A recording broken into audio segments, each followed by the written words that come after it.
Assalamualaikum warahmatullahi wabarakatuh. Bahaba rekan metuah. Hari ini saya ingin menyampaikan permohonan dan permintaan kepada yang terhormat pelaksana tugas Gubernur Aceh, Bapak Nova Iriansyah, dan Ketua Tim Anggaran Pemerintah Aceh, Bapak Sekda Taqwallah. Saya meminta dan memohon kepada pemerintah Aceh agar segera membatalkan 15 paket proyek multi-years senilai 409 miliar yang tahun ini telah dianggarkan dalam APBA 2020.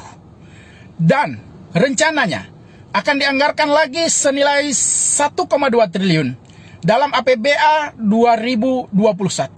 Serta 966 miliar dalam APBA 2022. Total anggaran fisik direncanakan 2 triliun 583 miliar. Dan anggaran pengawasan sebesar 74 miliar. Total uang rakyat yang akan digunakan untuk 15 proyek multi-years tersebut adalah 2 triliun 658 miliar rupiah. Karena itu saya memohon kepada PLT Gubernur Aceh dan Bapak Sekda Taqwallah agar segera membatalkan seluruh proses pelaksanaan proyek multi-years tersebut dan anggaran 409 miliar yang terdapat dalam APBA 2020 agar segera dialihkan atau direalokasi untuk percepatan penanggulangan dampak COVID-19 di Aceh.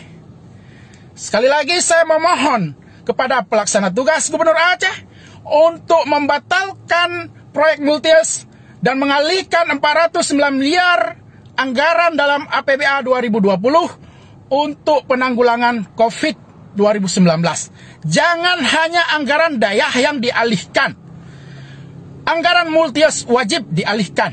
Jika Anda sayang pada rakyat Aceh, maka anggaran multi-years ini wajib segera dialihkan dan multi-years dibatalkan secara keseluruhan serta tidak mengajukan anggaran 1,2 triliun yang direncanakan untuk tahun 2021 dalam musrembang yang sedang berlangsung.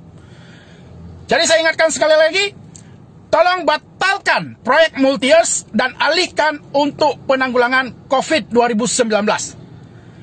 Jika tidak dibatalkan, saya akan menggalang dukungan seluruh rakyat Aceh untuk menurunkan PLT Nova dari jabatan Gubernur Aceh. Sekali lagi saya akan mengajak seluruh rakyat Aceh untuk menurunkan PLT Nova dari jabatan Gubernur Aceh. Demikian.